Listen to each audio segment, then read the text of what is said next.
তদ্রুপ যারা বাঙালির ক্ষেত্রে কাউন্সিল অফ ত্রিপুরা হদা একটা অরাজনৈতিক এবং অসাম্প্রদায়িক সংগঠন।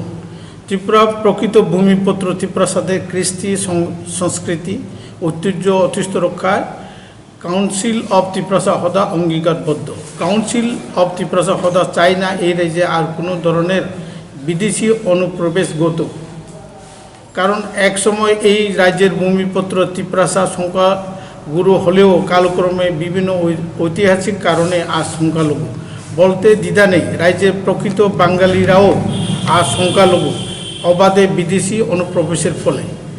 2 নম্বর, গত 9 সেপ্টেম্বর তারিখে ধলাই জেলার গন্ডাছড়ায় যে নগরে রিয়াং যে নিখোঁজ হয়েছিল এবং তাকে নৃশংসভাবে মারা হয়েছে। এই ঘটনায় আমরা তীব্র প্রতিবাদ করছি এবং যে 2 জন ধরা পড়েছে এটা পুলিশ কাস্টডিতে আছে এবং আরও 2 জন যারা আছেন তারা বিদেশি বাংলাদেশি, তারা এখন ইয়াতে আছে, লুকিয়ে আছে, তারা ভারতীয় নয়। এবং এর ছাড়াও গত আপনারা জানেন যে ধর্মনগর যে ট্রেনটা দেওঘর এক্সপ্রেসে যে তিনটা ইতালি তৈরি পিস্তল পাওয়া গিয়েছিল, সেই যুবক চোরাচালানকারী তার নাম হচ্ছে জয়মণি চাকমা। সেই জয়মণি চাকমা বুয়াসরা রসিয়াবাড়িতে তার প্রেজেন্ট ঠিকানা দেখানো হয়েছে, কিন্তু আমাদের কাছে বাংলাদেশের একটা ফেসবুক থেকে আমরা পেয়েছি তার বাড়ি হচ্ছে জয়মণি চাকমা, গ্রাম বরপেরা, লৌগাং, পানসুরি, খাগড়াছড়ি, বাংলাদেশে আছে।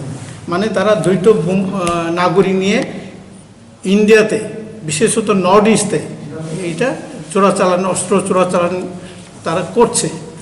এবং এর ছাড়াও তার সহযোগী হিসাবে আপনারা নিশ্চয়ই দেখেছেন বদরপুর থেকে একজন মহিলাকেও অ্যারেস্ট করা হয়েছে। মহিলার নাম তো আপনারা জানেন, এই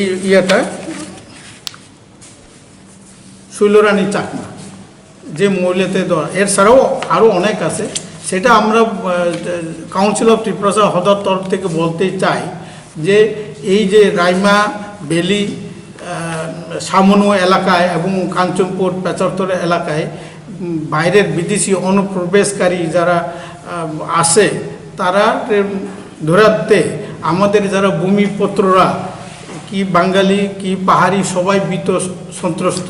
এবং এই দুইটাই ঘটনায় প্রমাণিত যে কাউন্সিল অফ ত্রিপুরা হদা যে আমরা মাননীয়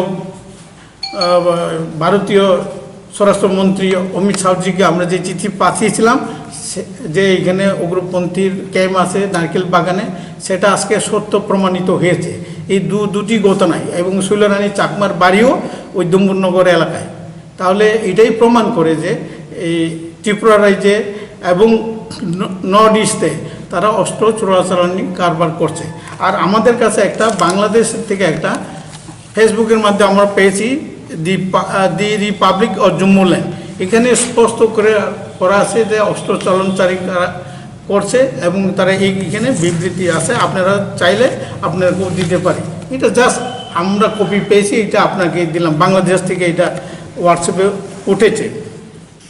আমরা বলছি সেটা হচ্ছে বিদেশি অনুপ্রবেশ নিয়ে কেন্দ্র সরকার যে এনআরসি আইন প্রণয়ন করছে তা পূর্ণ সমর্থন করে কাউন্সিল অফ ত্রিপুরা হদা এবং এই রাজ্যে অতি সত্বর এনআরসি চালু করার দাবি জানাচ্ছি কাউন্সিল অফ ত্রিপুরা হদা। আমরা চাই ত্রিপুরা রাজ্যেও যে এনআরসিটা চালু হোক, কারণ এইটা কি বাঙালি কি পাহাড়ি সবারই জন্য এটা খুবই জরুরি।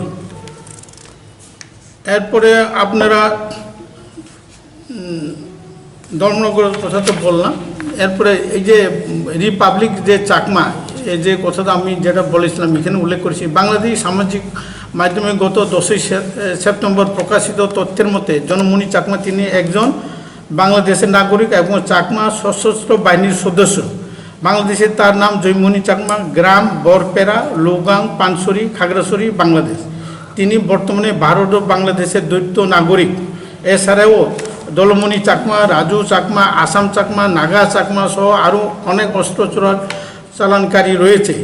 ধলাই জেলার সামনুর বনকুমারীতে এখনও বহু অনুপ্রবেশকারী বাংলাদেশি চাকমারা কোটি কোটি সরকারি সম্পত্তি ধ্বংস করে নতুন নতুন বাড়িঘর করে বসতি স্থাপন করে চলেছে।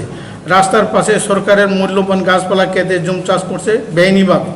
সাম্প্রতিক সামনু ব্লক অধীন মানিকপুর এলাকায় রাজদর পূর্ব মালিদর এবং পশ্চিম মালিদর এলাকায় বহু বাংলাদেশি অনুপ্রবেশকারী গড় বাড়ি তৈরি করে বসতি স্থাপন করছে। গন্ডাছড়া মহকুমায় নারকেলকুঞ্জ, তুইচাকমা, ঠাকুরছড়া, নাইকাছড়া পূর্ব এলাকায় এখন অনুপ্রবেশকারী বাংলাদেশি চাকমাদের দখলে। এছাড়াও পঞ্চরতন, রতনগর, পূর্ব রাইমা, রামনগর প্রভৃতি অঞ্চলে চাকমা অনুপ্রবেশকারীদের দূরত্ব বাড়ছে দিনের পর দিন। ওই এলাকায় জনগণের বিশেষ সূত্রে জানা যায় ডুমুর জলাশয়ে নারকেলকুঞ্জে চাকমাদের সশস্ত্র বাহিনীর ক্যাম্প রয়েছে। যে কথা আমরা আগে মাননীয় অমিত শাহজিকে আমরা বলেছিলাম, মেমোরিয়াম পাঠিয়েছিলাম, তখনও আমরা এই সন্দেহ প্রকাশ করেছিলাম এবং আজকে এটা প্রমাণিত যে ওইখানে এই যে জৈমনি চাকমা ওই এলাকায় থাকে, ওই যে বুয়াসরা রসাবাড়ি, তাই এটা তো নারকেলকুঞ্জ একদম লাগা।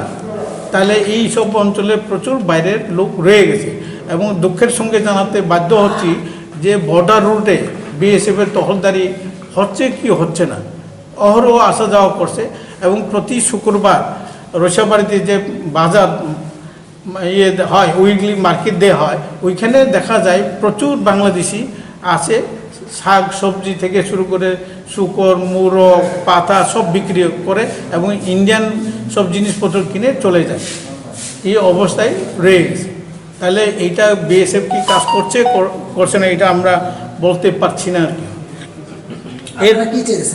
আমরা এটা বন্ধ হোক, এই যে আসা যাওয়া অনুপ্রবেশকারী বন্ধ হোক, এটা তো আমাদের সবার জন্য দরকার।